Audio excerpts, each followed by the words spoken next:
do that. But yeah. And I think we're ready to start. I think that we are. What an awesome segue talking about the deep look inside the integration services server. So we do have 1 minute. I'm actually going to wait until we have the tick on the clock over to 1:30, but we are just about ready to go. And actually, some of this advanced content today, the slides you'll see, like in the text, you'll see like chapter 5 sample, right? That's actually, some of the stuff actually comes directly out of that book. We good to go?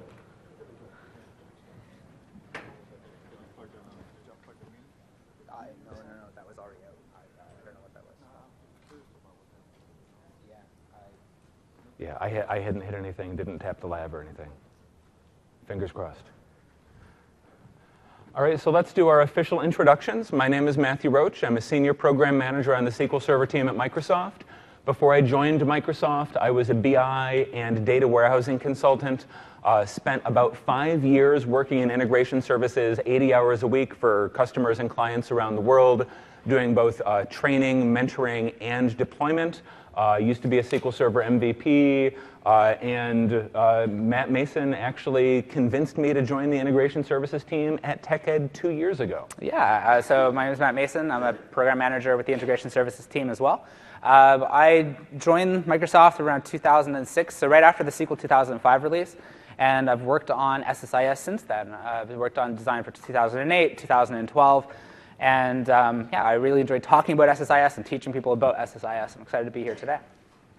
So you've probably noticed at the conference a lot of sessions that have this phrase in the title: Windows deployment best practices, security best practices, best practices this, best practices that. I don't believe in it. I don't believe that best practices are best practices. And this is it's an idea that I've had in my mind for years, but back when I was a consultant, there was a conversation that really solidified this. I was flying home from Oklahoma, had a layover in Cincinnati, and I'm there at my gate, all worn out at the end of the week, and I see these two guys. They're obviously consultants at one of the big consulting firms. They've got their suits on, but their ties are loosened, and you got the young guy and the old guy, and the young guy is best practice this and best practice that. And after about 5 minutes, the older guy says, "Listen, all right, I know that you're eager, but there's no such thing as a best practice. What there are best practitioners. And these are the people with the experience and the knowledge to build the best practices, because all that a best practice is a generalized representation of this knowledge." Here's stuff. It's a rule of thumb, right? And it's great to know the rules of thumb, but once you know the information that went into the development of that rule, that elevates you above and beyond. And what I would like to call this, I didn't think about it until I'd already submitted the session, so I couldn't actually make it the official title. What we want to do is we want to have you guys leave here as SQL Server 2012 Integration Services Server Best Practitioners, or at least a big step closer towards this goal. We are going to be presenting information, concepts, details that will allow you to flesh out your understanding of the platform and apply it to a wide variety of problems. It is not a cookie-cutter cookbook. Here's a problem, here's a solution, here's a problem, here's a solution. Instead, what we're going to do is we're going to focus on the platform, the details, the components, the design, the rationale, things along those lines, so that you can then take these, and when you get back into the office and you're saying, "Why the heck is it doing that?" you will then say, "Oh, yeah, we've got these things, and they work together in this way," and you will then be closer to that solution than you would otherwise be. So I want to say, just as sort of a segue, I love my car. I'd also like to say, as sort of a sad segue, this is not my car, but I couldn't find a stock photo of a Hyundai Elantra that we had the rights to use. So I love my car, drive it all the time. It's a 6-speed, great stereo, roll the windows down, love the weather. Seattle is great this time of year. It doesn't rain more than 20 hours a day. I don't know anything about how my car works. I give a lot of money to my mechanic. So I love my mechanic. She does a great job. The car makes a noise. It's not accelerating as much as I'd like. Whatever, I take it in. I come back later in the day, or I come back the next day. She gives me a car that purrs like a kitten. I give her money. But since I don't know what actually goes on the inside, I couldn't fix it myself. And I'm pretty much convinced that if I were to open up the trunk or open up the hood, that this is what I would see inside because this is what it sounds like, right? Now, you'd be amazed at how hard it is to find stock photos of integration services things. So here's a handsome guy in a data center. He knows how integration services work. So that didn't sound right. He understands the server. He understands the components. He's the mechanic, right? So he's the guy. He's the car owner who spends his weekends with the hood open, getting his hands greasy. He knows the pieces and the belts and the other automotive things. I don't know why I use automotive analogies. We want you to be more like this guy, because otherwise you will be giving more money to this guy. And this is sort of what we're going to be talking about today. Perhaps more specifically, this is what we're going to be talking around today. This is not our agenda. We're going to be talking about the components, the concepts, the interactions that underlie these things, because these are really the three big buckets of functionality and the three big buckets of pain that the integration services server addresses. And we'll hold the pain off for a second. Let's do a quick review. Quick show of hands. How many people here are currently on 2012, using SSIS 2012? That's great. So more than half the room. Really? I was going to say more like 30%. Okay. Sure. It's metric, half the room in metric. Yeah, half the room in metric. Okay, good. Yeah. So this is an advanced topic, all right? So if we move ahead, this is sort of the level setting that we want to do. So essentially, if you don't, there we go. If this does not look familiar to you, don't leave, because there's still going to be no, sir, don't leave. There, obviously, you can do as you need. So he got scared. He stopped and came back in. So we assume that as in a 400 level session, we know that you know that the integration services server is implemented in our catalog database, this SSIS DB database, that it has a host process, this isserverexec.exe, and that these are the two main components. You know that when you use the project deployment model, you are deploying to the server, and you know that this is an optional part of integration services in 2012. If you want, you can use the SQL Server 2012 bits and do things exactly like you did in the old versions. The only things that we've removed from the product are the ActiveX scripting and DTS compatibility, which have been deprecated forever. All of your other things will work. You don't need to do these things. You don't need to use the server. But all of the amazingly cool new capabilities introduced in SQL Server 2012 integration services depend on the server. So when we were designing the server stuff, leading up to the 2012 release, we actually went out and talked to lots of different customers. And I think it was like 30 or 40 different customer visits we did. And we were collecting pain points. We wanted to know what was stressing people out. What were the biggest issues with SSIS? We ended up boiling that down to two main pillars for the 2012 release. We had a lot of features on the developer side, so improvements in bids, making it easier to learn, making it easier to use, making developers more productive. And the other side of the release went to the people who do the deployment and the management and the configuration of the SSIS packages. And to simplify that, all of our features revolve around this new SSIS catalog, which is the focus of today's talk. So the three main areas of functionality within the catalog is configuration. We want to centralize the configuration, but still make it similar enough to 2008 that people would easily grasp it and understand it.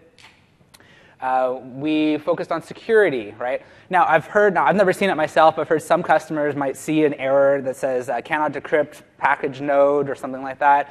Obscure error, I'm sure you've never hit it. But if you have hit it, this will never happen in 2012 because we handle all the encryption for you automatically. It's basically seamless for you. And finally, there's a lot of management functionality in there. Built-in logging, easier execution with SQL agent. There's lots of troubleshooting functionality. And so these are the three main areas that we're going to cover in the talk today. And if you're looking at this, if you think about the things that you fight with, that you struggle with, that you swear at when you're using integration services in 2005 and 2008, odds are it falls into one of these three buckets. And the functionality that the server implements is designed to make it so both this common pain, this shared pain that is integration services professionals we've felt for so many years, and the duplicate work. How many times have you implemented a logging framework or a monitoring framework or a deployment tool? Integration services has always had a great platform to build on and great tools, but you really needed to do that work yourself. And many people, many consultants, many companies have reinvented that wheel. And for the most part, we've made it round with the hole in the middle, which is good. But the fact that we've had to do that is not so good. So let's dive in. We'll take a look at the architecture from a couple perspectives. Here's sort of the 30,000-foot view. Let me call your attention to the two big blocks down at the bottom. On the left-hand side, we have our SQL Server instance. This is SQL Server.exe, the running Windows process behind the SQL Server database engine. And sir, with the camera in the front row, be aware that you do get the slides that you can download afterwards. So you can actually, you can put them on your laptop and take a picture of that and get a better quality picture of those. So it's good. So I use that joke in every session. It's the only joke anyone ever actually laughs at. Yeah.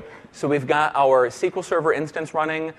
Inside that, we have our SSIS catalog. So this is our SSIS DB database, which includes a SQL CLR assembly. So who's familiar with SQL CLR?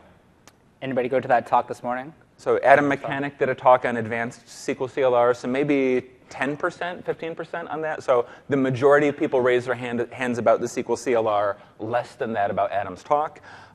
We've implemented a great deal of functionality in SQL CLR, and one of the key things that SQL CLR assembly, which is an unsafe assembly, has the most permissions possible granted to it. The reason for that is a lot of the interactions are between the SQL CLR code inside the SQL Server database engine process and the execution process. This is the isserverexec.exe. Whenever you run a package, whatever execution you're initiating will get its own execution instance. By default, all of the child packages will be inside that same execution host process, but the integration services catalog inside of the database, this is responsible for maintaining state. So you see it's got objects and logs and state and security. This is basically the operational store and the runtime store, whereas the execution process, it does the heavy lifting. This is where the data flow is running. This is where the control flow is running. All of the data access takes place to and from this execution process, and then these two are communicating back and forth, as we'll see in greater detail later on. If you look inside the catalog, inside the server, you'll notice there are 5 main buckets of functionality.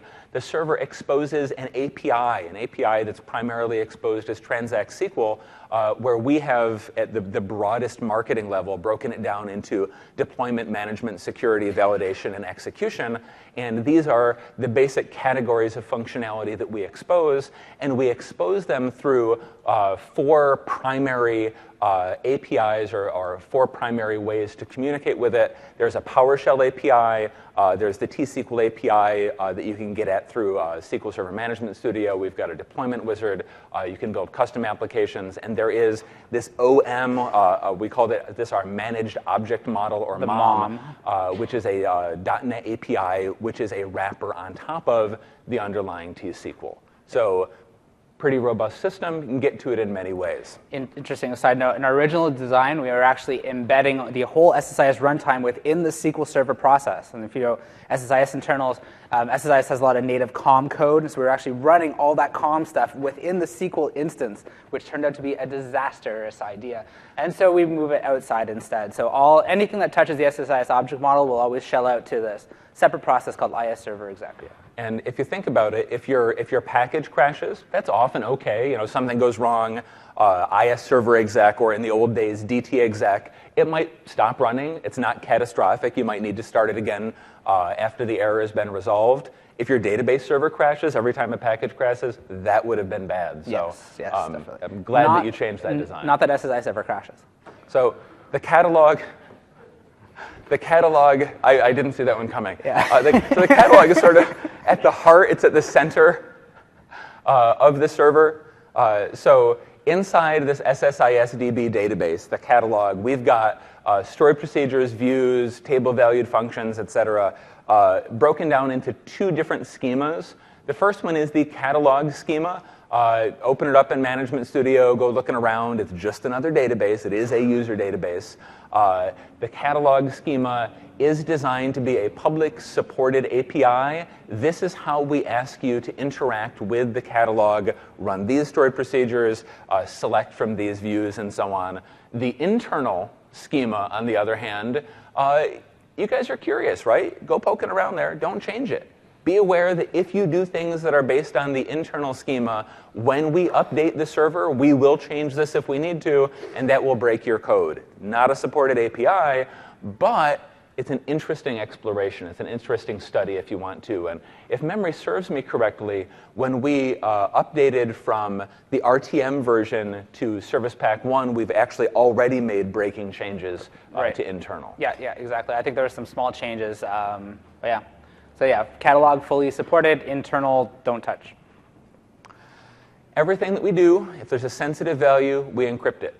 Used to be, you're thinking about your project, if I'm only connecting to things that are in a SQL Server database and I can rely on Windows authentication, then I don't need to worry about having a password stored anywhere. Or if it's on a file server and I can just rely on Windows Auth. But as soon as you had a username and password, you're connecting to an FTP server, maybe a third-party database server. As soon as you have this sensitive data, where is my secret store going to be? And we won't get into the old ways of approaching things. There's lots of different ways that you could address it. None of them were ideal. They all had pros and cons.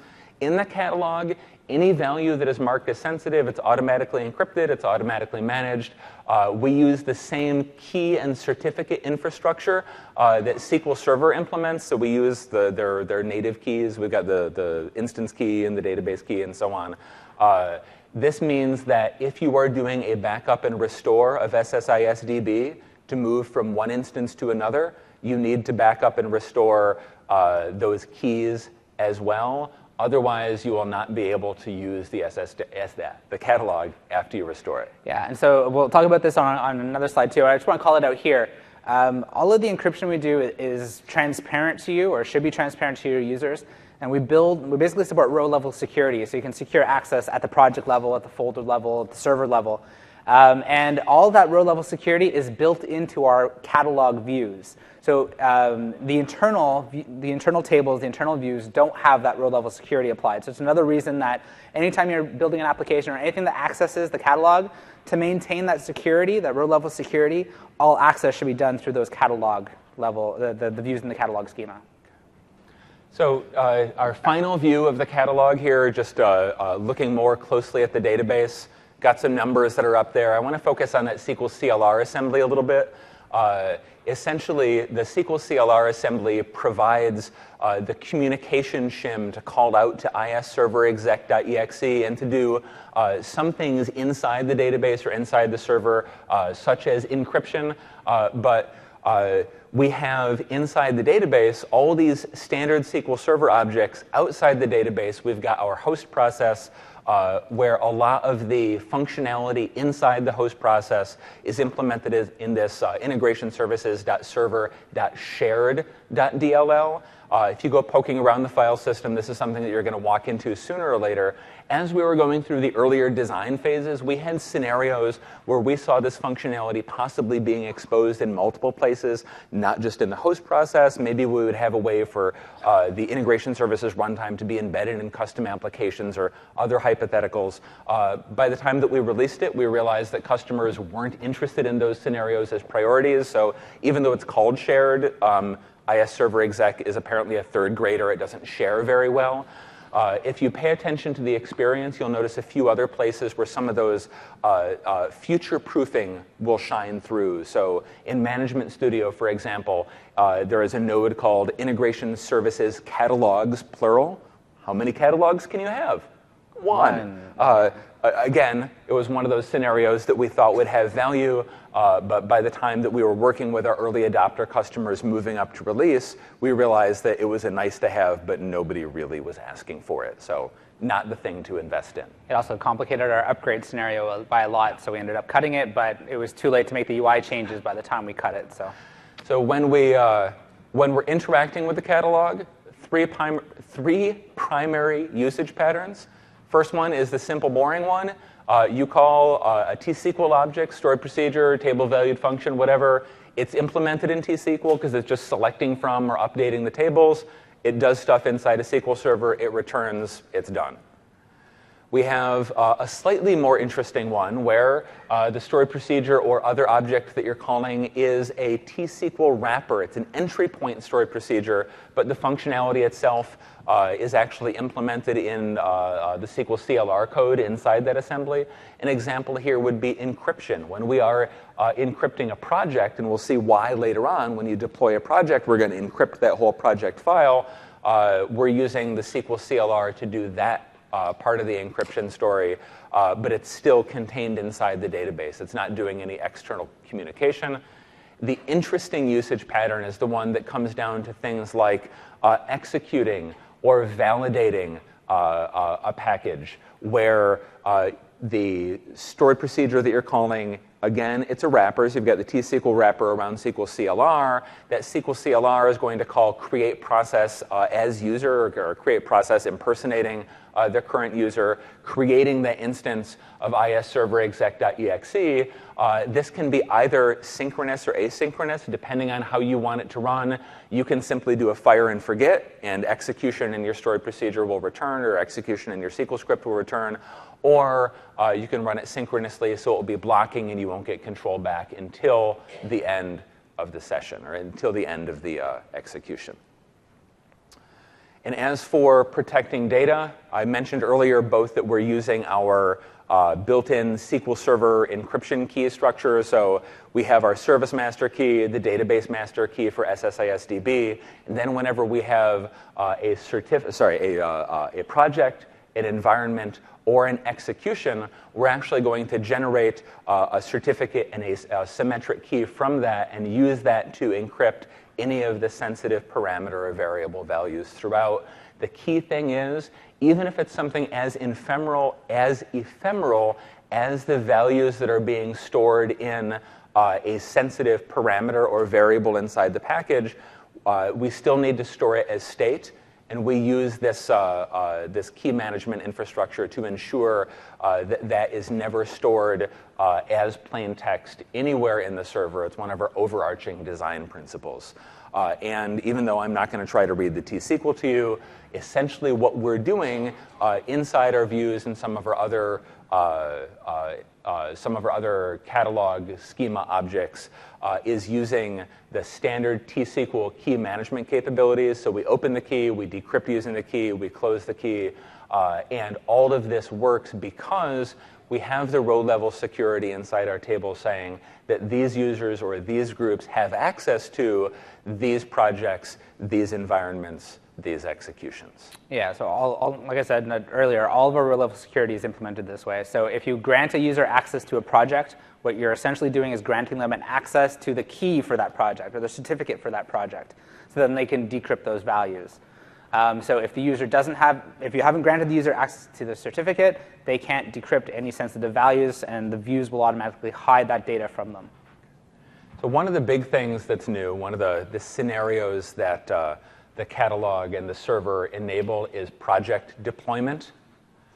But before we talk about this, I actually want to tell a story. So it's one of my stories about the good old days. And even though this isn't something that I usually get to talk about for an integration services session, back in the 90s during the dot-com boom, I actually founded a software company, was the development manager for about 30 developers building ASP applications. So not ASP.NET, not MVC or any of the new stuff, but actual classic ASP.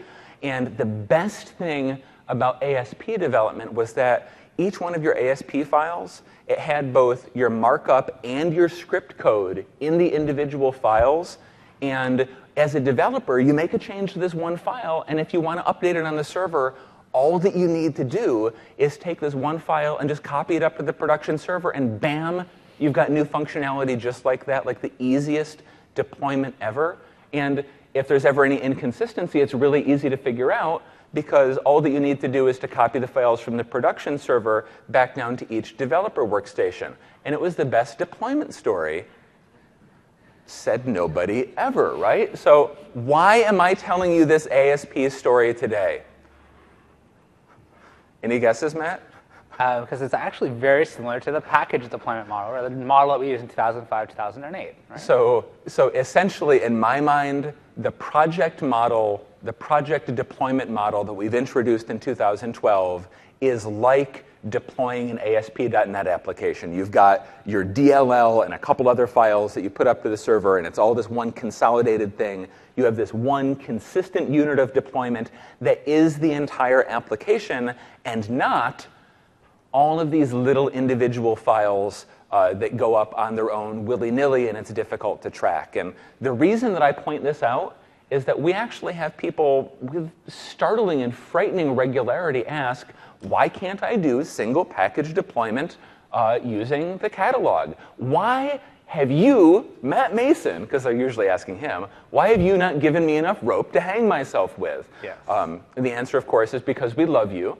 But the package deployment, which is still around, is pretty much similar to what we had in the bad old days. And my analogy is that it's like the poison apple. It's like the witch from that movie with the princess who fell asleep. And it looks all sweet and red and enticing, but as soon as you bite it, you're doomed.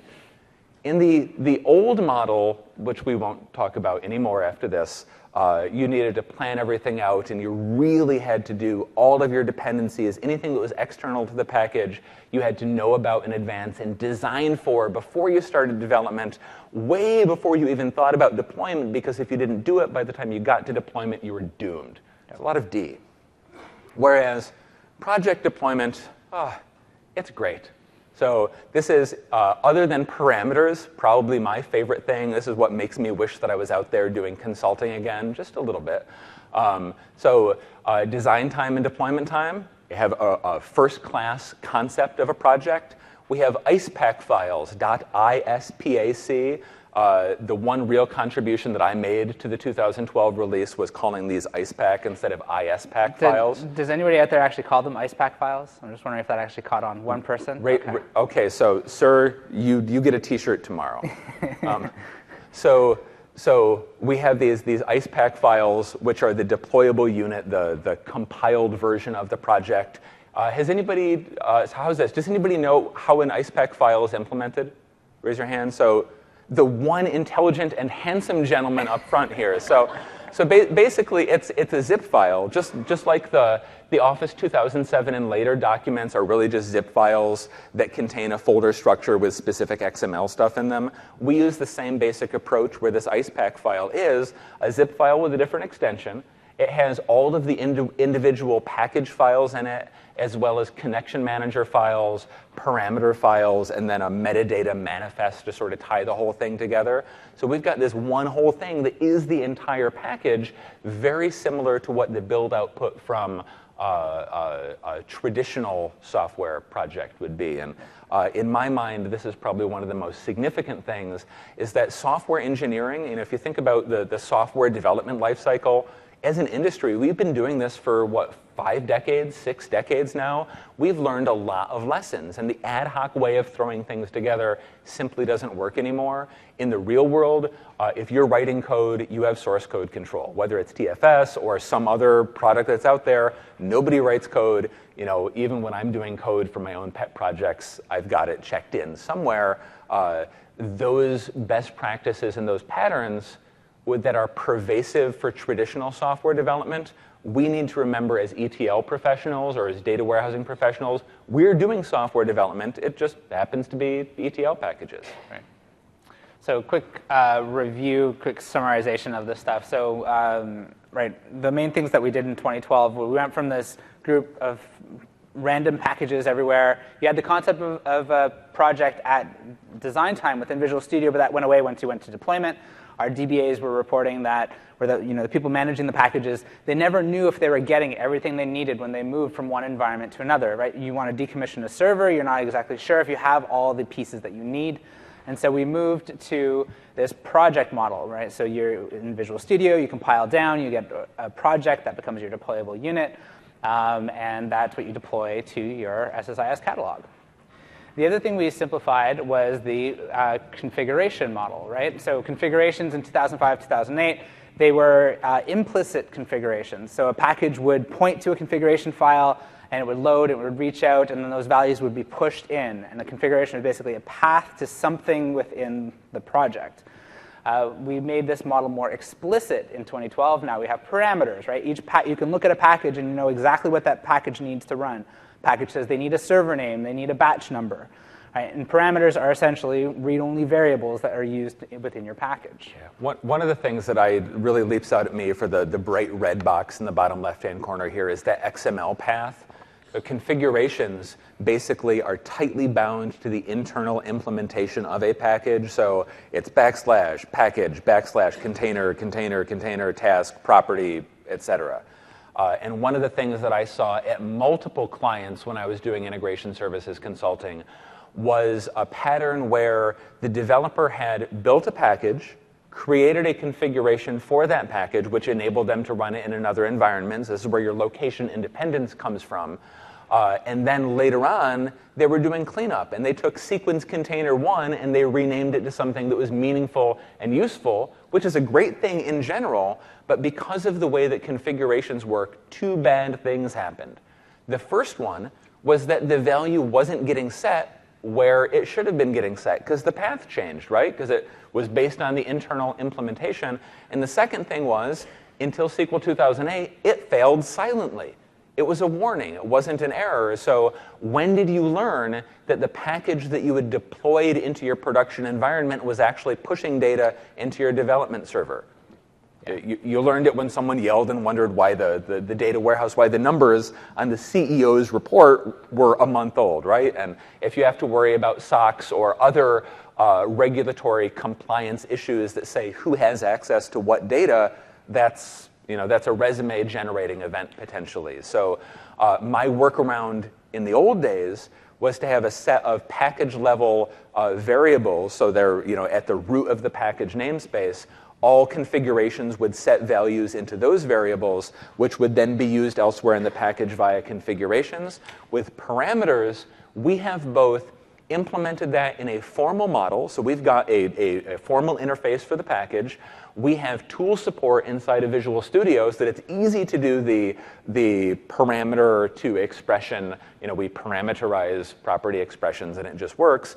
And the experience is the same from development time to deployment time. And perhaps the most awesome thing, going back to my client horror story, you can mark parameters as being required so that unless a value is explicitly supplied for a given parameter at runtime, the package just won't run. It's like, hey, you need to supply this. I know I have a default value that the developer used.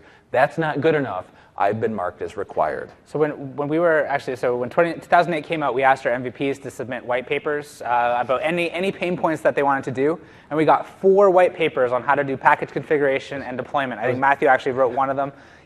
All 4 had different best practices and different ways of doing things. They're all really valid.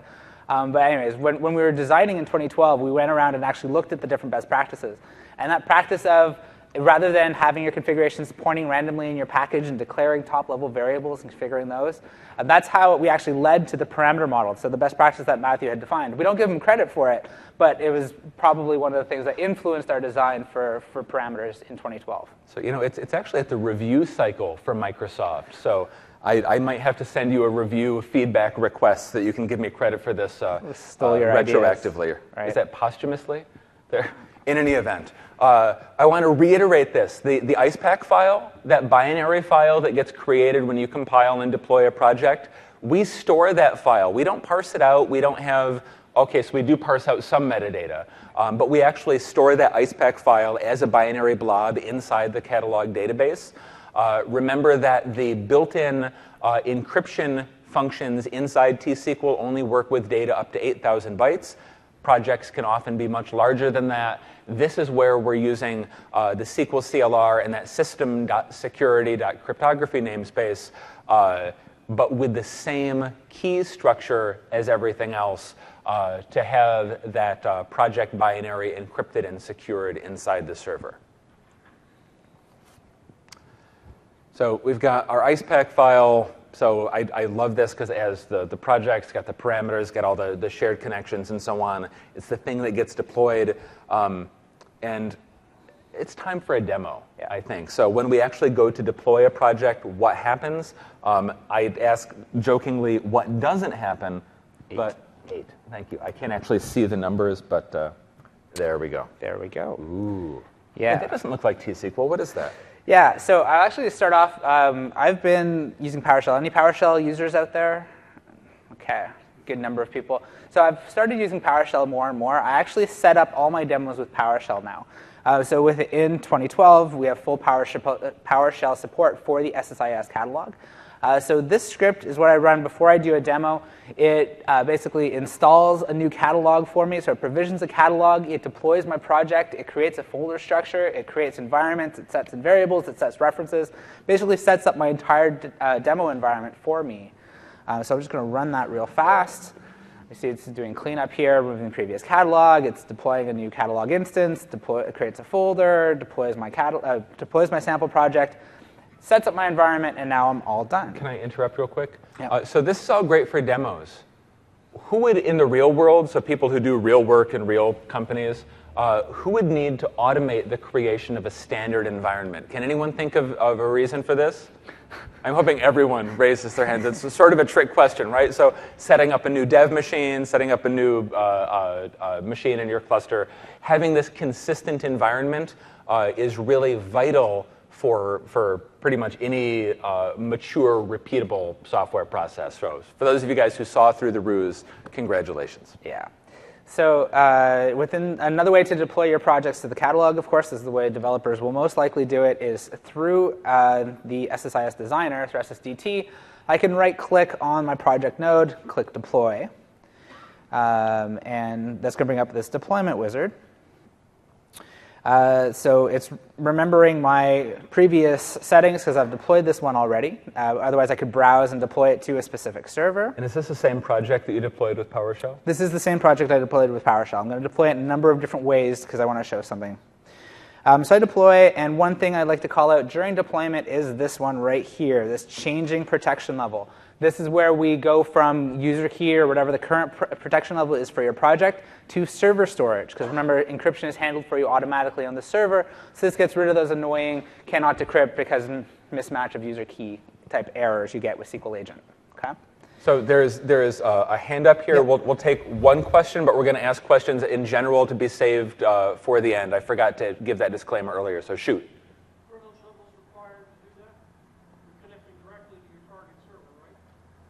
Yeah, the first words that you said?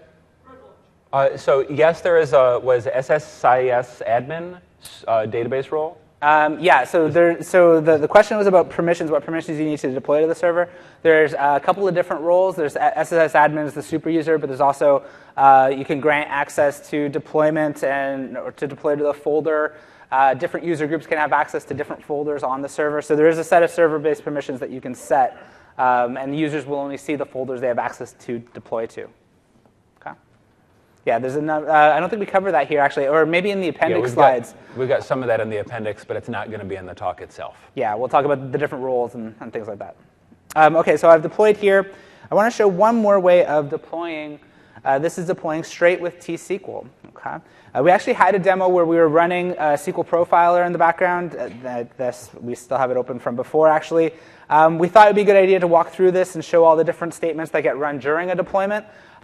We only had 75 minutes. Yeah, so this is an exercise you can do yourself to see exactly what's being run when you do a deployment. But this is an example here. I'm actually running a stored procedure called deploy project. And I open up, I'm actually reading my project binary directly from the file system with an open row set. And then I deploy it to my catalog using T-SQL.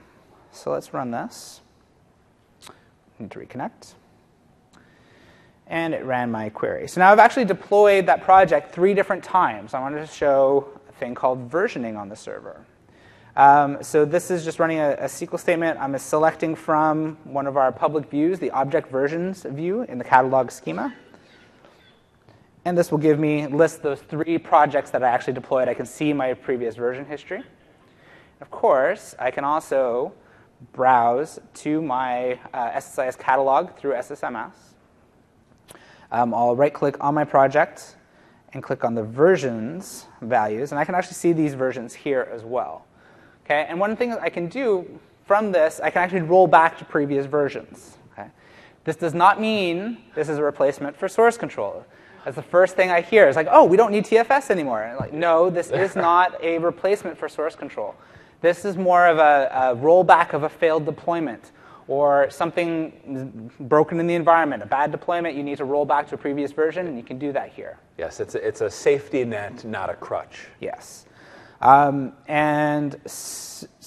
to actually roll back, it's pretty simple. You just say restore version.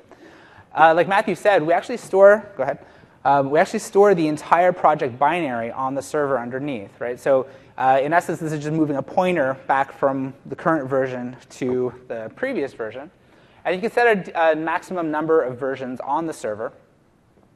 You're going to run a package. Well, I was going to, but this one has a required parameter, and I don't know your demo environment. Well, there we go. So the thing that I want to show, since he was in a dialogue, this is one of my absolute favorite things. It makes me go, ah, like an idiot whenever I see it. Just like in the backup database dialog or any standard management studio dialog, if you are performing an operation such as executing a package, you can graphically set things like parameter values and then say, script this to a new query editor window. And when you choose, I'm obviously not qualified to use Management Studio. Dun, dun, dun. Yeah, you need to. Didn't I choose execute? No, okay, I'm gonna stop doing this because I'm eating time. But you can generate scripts and then use those as starting points to customize the scripts, to add them to your own little toolbox, things along those lines. Thank you very much, Matt, for not being a flake.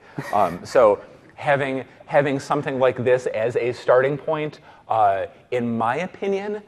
So I've been known to say at parties that if I were stranded on a desert island with only one programming language, I would want it to be T-SQL, which explains both the beauty of T-SQL and the fact that I don't get invited to parties very often. But having the ability to do all of this server control, be it validation, execution, what have you, directly through Transact SQL, I think is one of the strongest aspects of this model. Right. Yeah. And yeah, one of the things when we were designing this is we wanted to make it, like we talked to different customers and there was a variety of roles about who actually does the deployment and management. In some environments, it's a DBA type, right? Somebody who owns the database, they do all the deployment and monitoring of packages. Other environments, it's an ops person. They don't actually have access. They're just point and click and they just do the deployment. They have minimum rights to the actual server. Or it could be an IT person, it could be a developer, right? There's lots of different roles, and so we tried to make it as flexible as possible. You can do all your deployment through T-SQL. There's a command line utility if you want to run to do your deployment. There's PowerShell, right? So we provided all these different ways to interact with the server, so different users, different roles can pick whatever works best for their environments. And one of the key things is that it does fit into your software development lifecycle as well. So that separation of roles or separation of responsibilities is a key part of a mature development lifecycle. And having the ability to have a development team create something which is then handed off in a standardized way to a deployment team, which is then, once deployed, managed by someone in an operations team. For a lot of smaller and medium-sized businesses, this may be meaningless overhead. For a lot of larger companies, it's a requirement for them to do their jobs. Okay, let's switch back.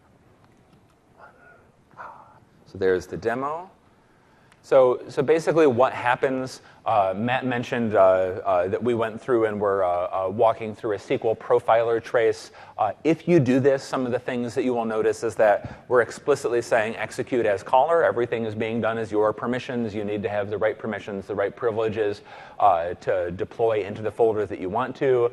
We're opening and closing and managing the symmetric keys as made available by the database. In order to secure the data and encrypt it as we are deploying. When we're done, we actually issue a wait for. We wait for a second, then we do a validation to make sure that everything is completed. We are putting data into our projects table, into our object versions table, which is one of the things that Matt was showing, and into the packages table as well. The only binary that we're storing is the IcePack itself. We don't strip out the individual package files and store them as binaries, but we do have metadata for the individual packages. And we've got stored procedures such as encrypt binary data, deploy the project, and append the packages as well, where these, the latter ones, are actually parsing through using the SQL CLR code to pull the metadata out of the IcePack file to ensure that during the deployment, everything is consistent and it's all wrapped in a transaction, and it's awesome because it's in the database. But the question remains, is there a happy medium? And the answer, of course, is no. It's because they talk to ghosts, and ghosts are so depressing. But people keep asking. Terrible joke. People keep asking, why can't I do, or how do I do these single package deployments? And I had originally started talking to Matt saying, okay, we know that we can do it programmatically. There's an API, and we can do this and that and the other thing. And by the time that I had finished trying to convince him to have us give you the rope to hang yourself with, I had talked myself out of it. Yeah, so when we were designing this feature, it was very contentious, because I know in 2005, 2008, deploying single packages is actually a very common thing that people do, and people want to do it. And there was two camps on the development team. It was a bloody battle. Like, do we support the single package deployment, or do we force the full project deployment? I was on the wrong side. I was on the losing side. I was trying to fight for customers doing the single package deployment and talking to MVPs and seeing the best practices and what single package deployment, the problems that it can lead to, like handing you the rope to hang yourself. I became convinced that the full project deployment is actually the easier way to do it. Yeah. And so to support, usually people want to do single package deployment because they have a single bug fix they want to do, right? They have a running application. They don't want to redeploy everything. They just want to deploy a single bug fix. I only changed one thing. Yeah, exactly. And it works on my machine. Yeah, so why not deploy to the production server? There's nothing could go wrong with that, right? So the better approach is to use general software development best practices, life cycle, right? You have multiple code branches, right? The minimum number of code branches, or well, a suggested number of code branches is about 3. You have your development branch, integration branch, and a release branch. And as you do development, right, you do these periodic integrations between the branches. If you have a bug fix, check it in dev. It gets moved down to the integration environment. And then finally, it'll be moved to release once you sign off on the fix. Right? And all your deployments that you do come from a build, a nightly build, however you kick off your build. Your integration goes to a test environment for testing. The release goes to production environment here. If you follow this pattern, it means that every one of your builds is reproducible. And you can go back at any point in time. You know exactly what your ETL application, what set of packages were running on a server at that point in time. Keep in mind, all the builds can be automated. You can run Visual Studio from the command line in an automated way to spit out SSIS, the SSIS binaries. The SSIS project format doesn't support MS Build, but there is an extension on Codeplex that will add MS Build support for SSIS packages. So you can actually do your deployment and you can actually do your build and deployment through MS Build with this thing on Codeplex. And there's a number of ways to automate deployment, like I just talked about, with PowerShell or T-SQL and things like that. So in general, when I talk to customers and they say, I need single package deployment, we talk about this, and they realize that this is usually a better model. So one of the things that I did when I was a consultant is when I was doing initial meetings with a potential client, I would actually ask them about their software development lifecycle. And keep in mind, this is like late 90s, early 2000s, so this is quite a while ago. But if there was a customer that was not using source control for their development, which was still pretty common in small market at the time, and wasn't willing to adopt it as a prerequisite, as a consultant, I would not take their money. I would not work with those customers because I knew that down the road, be it a month or 6 months or whatever, everything would hit the fan, there would be problems, and it wasn't going to be manageable. It was pain that I did not need.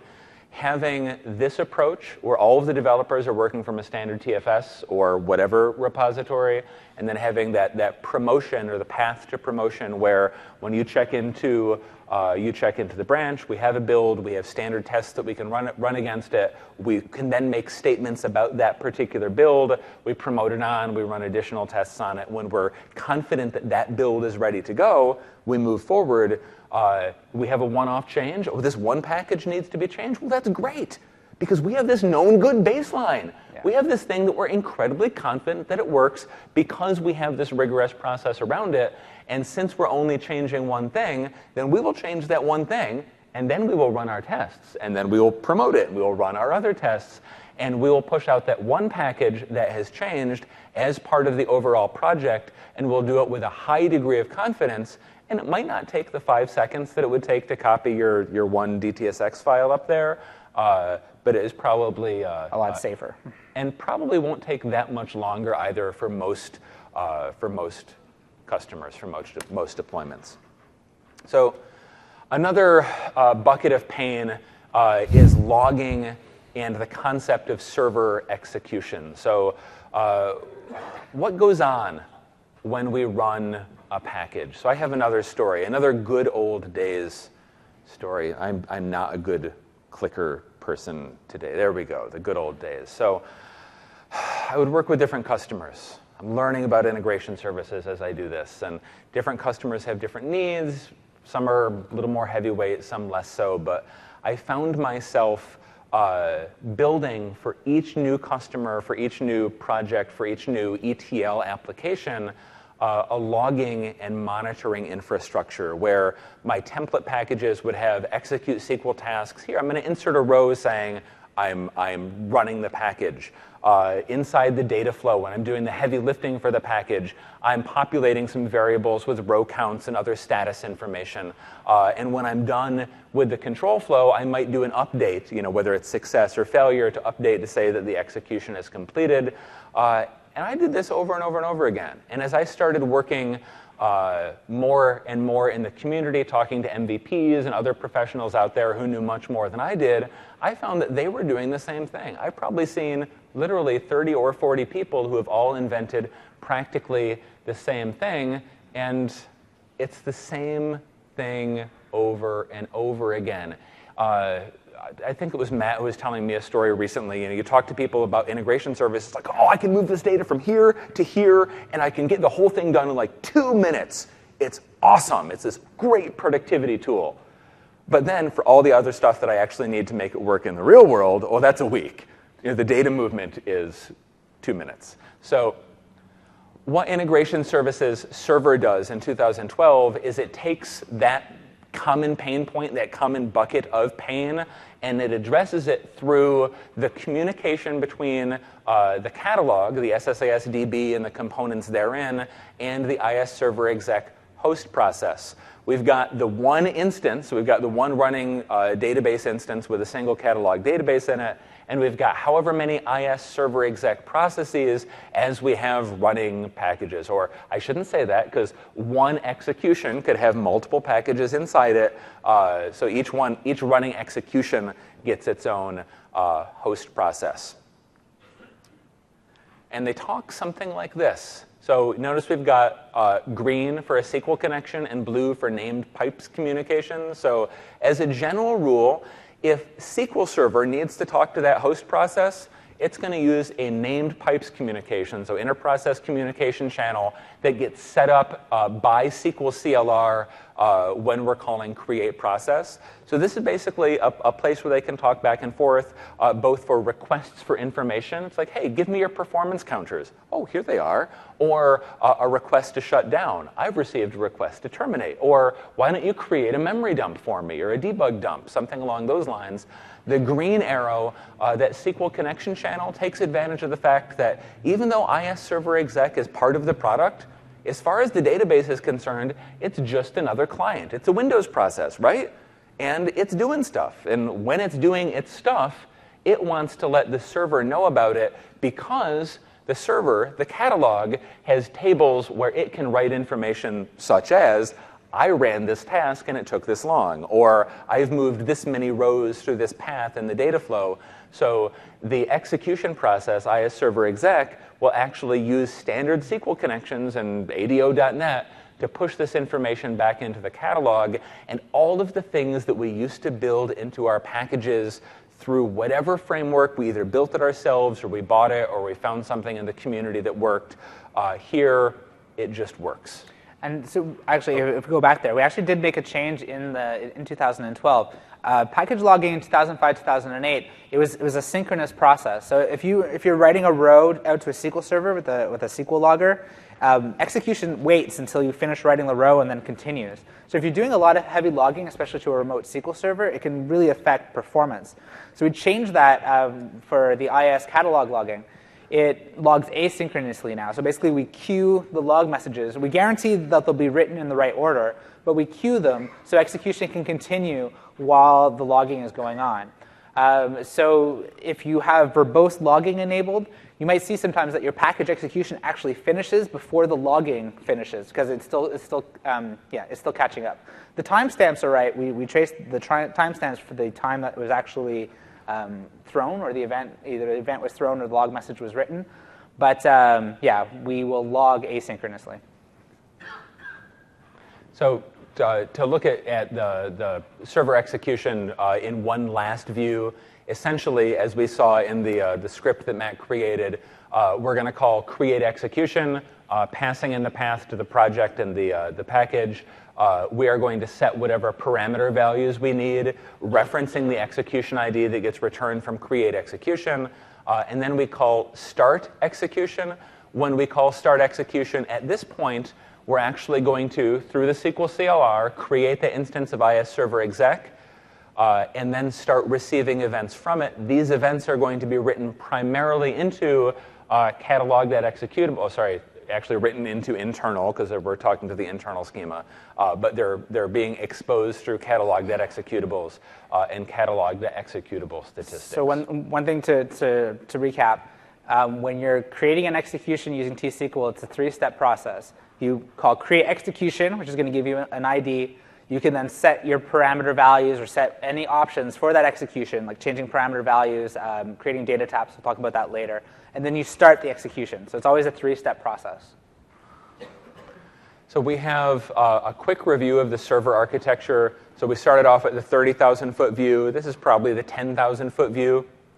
So we've got the two primary components. We've got SQL Server on the left. We've got the host process on the right. We have the initial execution being created by this create process as user. This is going to spin up IS Server exec, pass along to it the project and packages that need to be executed.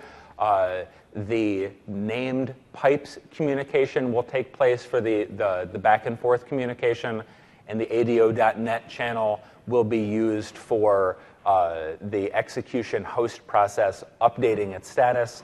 And when it's done, all of the information is being stored here inside the database and accessible through the reports that are included with Management Studio.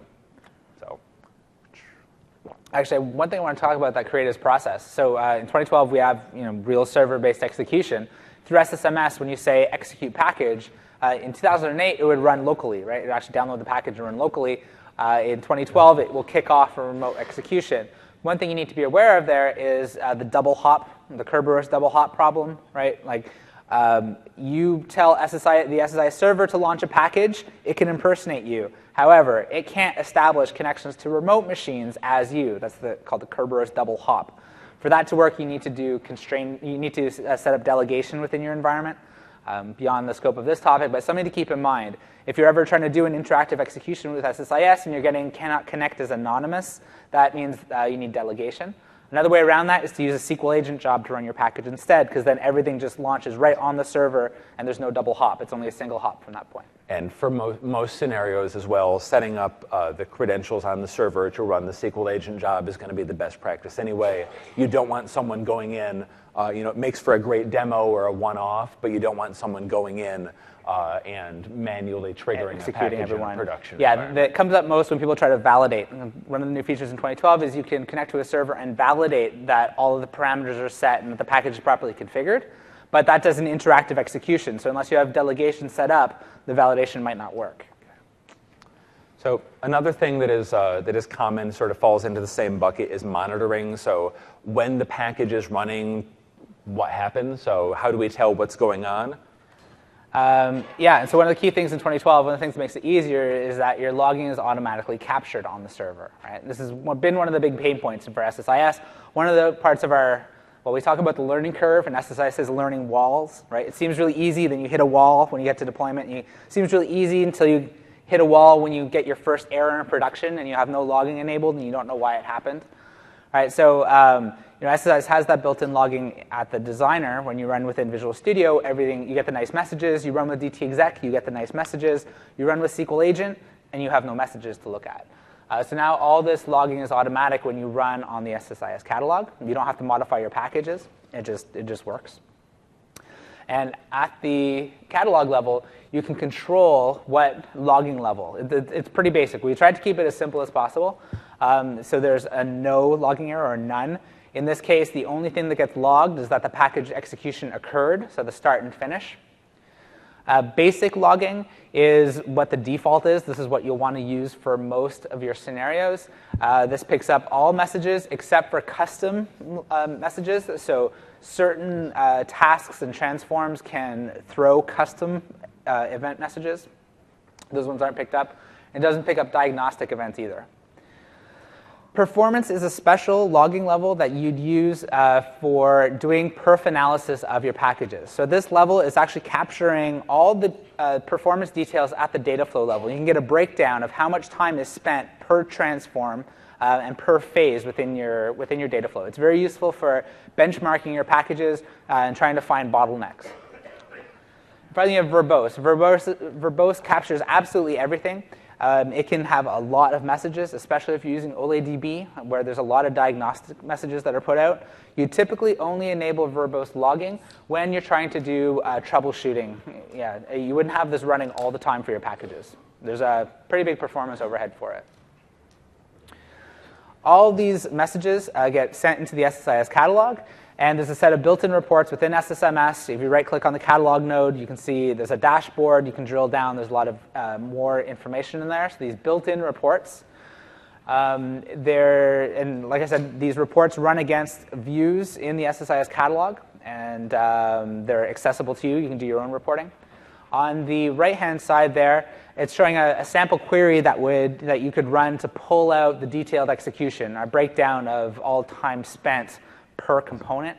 If you're running with the verbose log level, you can also capture row counts. But the trade-off is you need to be running verbose to actually capture those counts. Yeah, and one of the things that as a longtime T-SQL developer that I love about the catalog is the fact that all of the data is in there. It's accessible, using your favorite or my favorite programming language.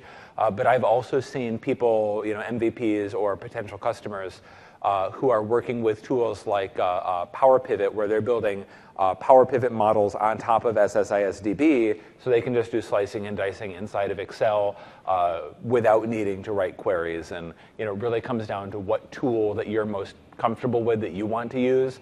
The key thing here, of course, is that it's in the database. It's in a relational database, which means that it's fair game. It's easy to get to. So I'd say that for most customers, the built-in logging is probably all you need. But we also support some custom logging solutions. There's some third-party things out there. It's like I said, all the messages are in the catalog and views. If you have an existing logging framework, right, in 2008, you might be doing your own custom logging. You can continue to use that in 2012. There's a new package-level variable, a system-level variable called server execution ID. So you need to update your logging framework to log that, and that's how you can link the SSIS catalog logs to whatever custom logging that you're doing. Right? You can actually link those two things together. Jamie Thompson, a longtime SQL MVP, he's a guy I learned SSIS from reading his blog. He put out an SSIS reporting pack. This is a set of reports that run against the SSIS catalog that you can use to integrate into your own reporting systems, build your own dashboards. They're a very good starting point. They have some very interesting features and functionality in them. I'll give you examples of how to build your own reports. Yeah, the two things that I love the most about Jamie's reports that are up there on CodePlex, first of all, it's this SP SSIS catalog stored procedure. As he's refined these reports, they've been around for probably a year and a half at this point, since he was working with the beta bits for quite a while. But he found that he was solving the same problem again and again and again, and he has this highly parameterized stored procedure that gets back a pretty significant subset of the data that you would want to report on from the catalog. The other thing that I really appreciate about them is that it makes me feel good about my report design skills. As Matt said, they're a good reference, they're a good starting point. You may not want to show them directly to your customers. Right. I'm sure Jamie does that on purpose to make people feel better about their own reporting skills. Yes. Yeah. And finally, if you haven't seen this, Pragmatic Works is an exhibitor down in the pavilion. They have an add-on. They have a tool called BI Express, but part of the thing is an auditing framework, an auditing wizard that adds some additional enhanced logging capabilities. Very interesting tool to check out if you're looking to go beyond with what comes out of the box in SQL 2012. Yeah. So the third bucket of pain that the server addresses is troubleshooting. So I've got the packages, I've enabled logging, I've gotten them deployed, but I have no idea what's going on. Something is going on, but I can't tell. So this is a story, and this one I won't go into too much detail unless you buy me a drink at some point during the week because it's this sad. But basically, big customer, packages in production, once every 2 to 3 weeks, Wednesday night, the package that will normally run in 2 or 3 minutes, moving a couple tens of millions of rows, so it's tuned, it's performing, et cetera, et cetera. Every 2 to 3 Wednesdays, it's always a Wednesday, but it's not predictable, it just stops. It's like, well, what can we do? What is it pulling? We're looking at the source data or the data in the source system.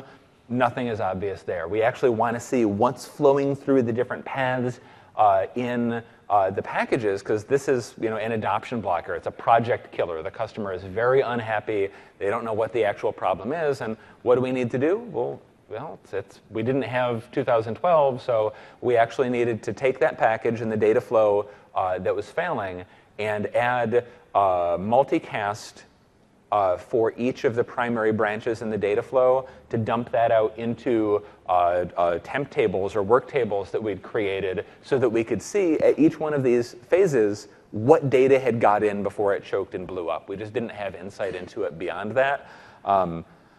What did I learn? There we go. So I learned that in order for me to get a new version of this package into their production servers, I had a 6 to 8 week change control process because the changes needed to be reviewed by these people and approved by these people and then promoted and then these tests run and so on and so forth. It's a real enterprise environment. It was a good reason for it, but it essentially meant that in order to get the diagnostic information that I needed, I couldn't.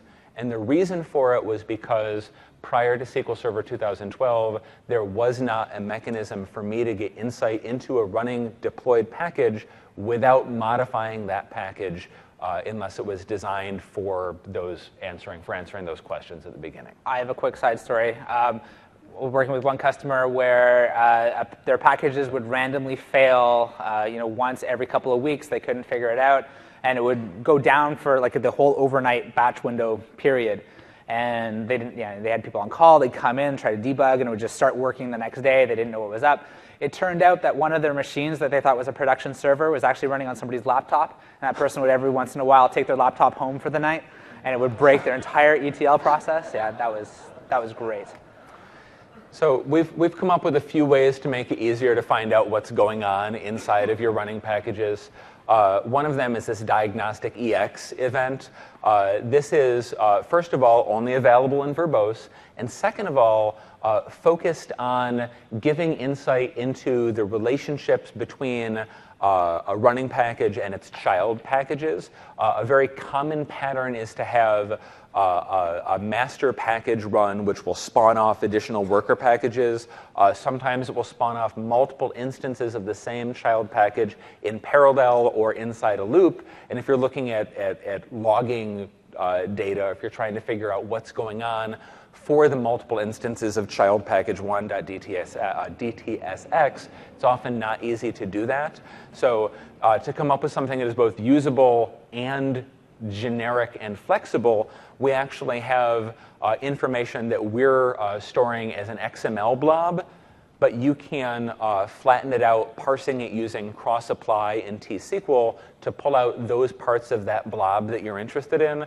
The thing that is most interesting to me from a troubleshooting perspective is the fact that we can look in and see which parameter values are being passed into which parameters for which instances of a given running child package. So if you know that this master package is spawning 10 different child packages, some of them multiple times with different values, perhaps pulling from different folders or connecting to different databases, how are you going to find out what's going wrong? This is a key part of your arsenal. And another thing you'll notice that we've changed in 2012 for logging is we log the iteration of a loop.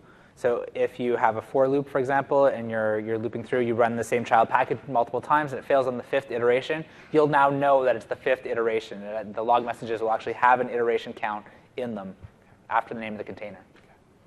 So one other thing that we have, which we've alluded to a couple times, but we haven't explicitly called out, is the ability to capture performance counters for our running IS server exec host process instances. So using this execution performance counters table valued function, we submit it to the catalog, which uses that named pipes connection to go out to the server, gets the results sent back over the same named pipes connection, and we can get a full set of values. The most interesting thing for me is the number of rows that you've read in and the amount of memory that's being used, but being able to see what buffers, or for the, what am I trying to say, the thingy, the spooling. The buffer spooled, if you're ever doing any sort of pipeline or data flow tuning, the most important perf counter is buffer spooled. That's the number of buffers that SSIS couldn't fit into memory and had to page out to disk. You always want that to be 0. Yeah, if ever you're paging to disk, it means you need to change your data flow so that optimized. Thank you. Even though I couldn't pronounce it, even though I'm looking at it on the slide in front of me, the analogy here is this is basically as if your car could report, I'm doing automotive analogies again, if your car could report the number of flat tires. 1 isn't okay. Anytime that you see this as being something other than 0, that represents a critical problem that needs to be investigated if you care about the performance of your packages. So quickly about execution dump. So we're about 5 minutes left, so I'll rush through this. But this is a feature we added in 2008. You can actually create and force an execution dump of a running process. And what this does is it creates 2 things. One is a memory dump file, which probably won't be that useful for you unless you're an expert in assembly or you have access to the Microsoft source code for this. But it also creates a text file with a textual description of all the variable values in your package, all of the current property values, the last 10 different messages that were logged, things like that. So you can get a really detailed analysis. This is really more of an advanced troubleshooting thing. Typically, you'll do this when you're working with CSS. Customer support will ask you to create a dump, and then you send it to them. So we supported this with DTUtil in 2008. You could, for a running package, if it's hung, for example, you can force it to dump. You can also, it's a parameter for DTExec. You could say dump on the first error. And in SQL 2012, we also support it through the SQL interface. So you do, for a running package, you can say create execution dump and give it the execution ID. And that's going to send that signal over the IPC pipe that we talked about earlier to tell the process to dump out. And that dump file goes to a secure directory, the error dumps directory, because, of course, it is a full memory dump, so it could contain sensitive information. So I believe by default, it's the default ACLs on it should be limited to box admin, I believe. Yeah, so this error dumps folder is something that during the SQL Server setup process, we set a restrictive NTFS permissions on it so that only administrators can access it. Yeah. Because we need the ability, basically we need a more secure place to put things in there. This is the one standard location. So when you're saying create execution dump, you don't get to specify the location, which is kind of like... Yeah, data tabs is another advanced data tab functionality. It's kind of like a data viewer on the server. You don't have that view, like I'm showing the package view, but basically what you can do is on the server, after your packages have been deployed, you start an execution. You say, I want to create taps on these paths within my data flow. And when data flows through those paths, they get written out as text files to a secure location on your server. Right? This is meant to address the issues where developer says, well, packages work for me fine in my development environment, but the dev doesn't have access to the production environment to do live debugging. You probably don't want to do live debugging against your production environment anyways, but this lets the DBA set these things, run the execution, view the data, make sure it's something the developer can take a look at. Then they can load it and debug it in their dev environment. Right. So for my troubleshooting horror story where they had the 6 to 8 week delay for change management to get a new version of the package into production, this would have saved the bacon if it were available in that time frame. But the fact that we have the same secure location, so basically we can add a data tap, run the package, the CSV files, so all of the records that flow through those paths that you specify, they get dropped into the same secure folder as the memory dump. And as you can see down at the bottom here, we also log the fact that someone had created a data dump. So if someone has permission to do it, it doesn't necessarily mean that they have the business right to go in and access the data itself. So there's auditability or, oh, you were the one who moved I was doing on. because you have a minute to cover your final slide. Oh, there, we're dueling here. So these things, which I'm not going to read, these make me wish that I was back in the field doing what you guys are doing today. The changes that have been made in integration services around the server in SQL Server 2012, to me, address the pain points that I ran into day after day after day as an integration services consultant. Project deployment, specifically parameters, the fact that execution is now server-based and remote. We have this beautiful T-SQL API, and the catalog has all the data in it. So we just do want to point out that when we are done here, we are heading down to the expo hall. We're both going to be at the booth until 4. Come see us at the Power Hour tomorrow. See us at the Power Hour tomorrow. And have a great show. Make sure you fill out your evaluations, please. Thank you very much. 1 second left.